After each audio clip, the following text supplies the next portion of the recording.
This is Starkmoon. 18 months ago, half the arena had already written his obituary.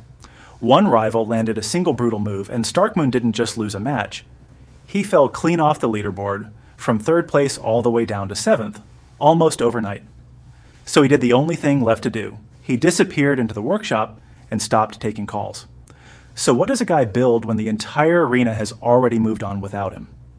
Turns out, something loud enough to crash the market in a single morning. The question is, how and exactly who is he about to make furious doing it? This is the comeback nobody saw coming. Explained. Let's rewind to the hit that started this whole thing. Starkmoon wasn't some nobody. 18 months ago, he was a legitimate top 3 contender, the kind of guy investors lined up to write checks for. Then, out of nowhere, a rival dropped a brand new move, cheap, brutal, and devastatingly efficient. And the entire arena pivoted overnight to watch someone else instead. Here's the part that actually stings. Starkmoon's own fans left first. His ranking in his own home turf fell from 3rd place to 7th. And then the silence started. Investors stopped lining up outside his workshop. Reporters stopped asking for interviews. Even the arena stopped bothering to put his name on the posters. Picture being the guy who used to headline the show, and then one Tuesday, the venue just stops calling. That's the entire chapter. No dramatic exit, just a slow fade to the back of everyone's mind. Somewhere, a very tired founder was reportedly telling his team, "We regroup, we build, we don't talk to the press." Reportedly, they took that advice extremely literally.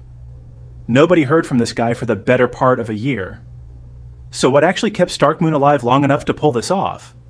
It wasn't just one thing. His backers stuck around through the quiet years, giving him just enough runway to keep building without panicking about rent. His best engineers stayed too, betting on a comeback almost nobody else believed in, and he made one deliberate call almost none of the top-tier players were willing to make. Give the whole thing away, wide open, instead of locking it behind a paywall. While everyone else in the arena kept building bigger weapons, Starkmoon quietly built a cheaper one. Underneath all of that sat one architectural trick that made the whole comeback financially possible in the first place. Picture hiring 900 bodyguards for a job that only ever needs a handful at once. Most of the big names in this arena do exactly that. All 900 show up, all 900 get paid every single day, whether the job needs them or not. Starkmoon built something almost insulting by comparison. Imagine owning an army where 98% of the soldiers just sleep all day. Only the 2% who are actually needed ever get woken up. Which raises a weird question. If only 2% of the roster ever actually fights, why keep the other 98 around at all? Because nobody knows which specialist you'll need until the fight actually starts. Enough runway to keep building. People who stayed. A bet on giving it all away for free. And a roster that mostly naps. That's not a product pitch. That's just how you survive 18 months nobody thought you'd survive.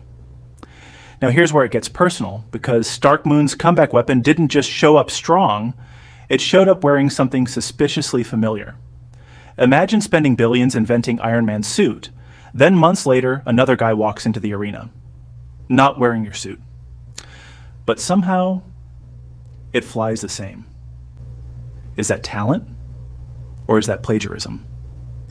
That's essentially what one of Starkmoon's own rivals accused him of, months before this comeback ever happened, sneaking millions of conversations out of their fighter and quietly using them to build his own. The number in their complaint was 3.4 million conversations, allegedly lifted and repurposed. And now here's Starkmoon's new weapon, landing suspiciously close in the rankings to the exact fighter he's accused of studying a little too closely. Nobody outside Starkmoon's own walls has actually gotten hands-on with the full weapon yet. The answer probably won't come from benchmarks, it'll come from evidence. And right now, nobody has enough. So how loud was this comeback, really? To understand that, you have to understand the reasoning that rippled through every trading floor within hours, before a single stock ticker even moved. If Starkmoon's numbers hold up, compute just got a lot cheaper. If the big established names are Ferraris, blisteringly fast, no expense spared, Starkmoon just parked the Toyota Supra of this arena right next to them. Not quite as fast, a fraction of the price. And here's the number that should really stop you. This is now the largest open-weight model ever released, meaning anyone, anywhere, will eventually be able to download the whole thing and run it themselves without asking any single company's permission first. Once buyers have a Toyota Supra parked next to the Ferrari, margins on every model in the arena start to shrink. Once margins shrink, artificial intelligence stops being a luxury good and starts being a commodity.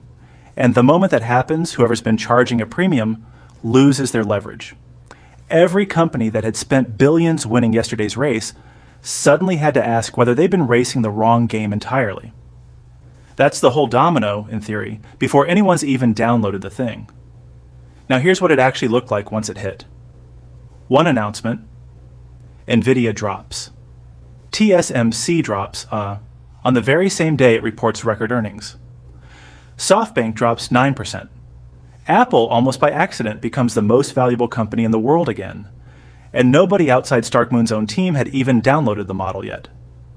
Starkmoon didn't just return, he forced the entire arena to ask one terrifying question: what if we've been spending 10 times too much this whole time? That's not a market dip. That's a crack in the foundation. So is this over? Not even close. Right now, everything you've just heard about Starkmoon's new weapon is still, technically, his word. The full blueprint, the part independent judges can actually pick apart, verify, and stress test for themselves, doesn't get handed over until July 27th. Until that date, every benchmark, every ranking, every claim of beating this rival, or nearly matching that one, is coming from Starkmoon's own corner. Which doesn't make it false. It just makes it unverified. And in this arena, those are two very different things. So here's where we actually land. A guy everyone had quietly buried came back from nowhere, built something suspiciously efficient, got accused of borrowing a little too much from the neighbors, and still managed to rattle 4 different corners of a global market before anyone outside his own walls had even touched the thing. Whether that's the greatest comeback story of the year, or the most expensive unverified claim in the industry, comes down to one date on the calendar. Market. 18 months ago, everyone watched one man walk into a workshop. They thought he was finished. Turns out he wasn't building a better model. He was rewriting the economics of AI. Somewhere, every company that celebrated Starkmoon disappearing 18 months ago is now waiting for July 27th too. And on July 27th, the rest of the world finally gets to decide whether that math actually holds up.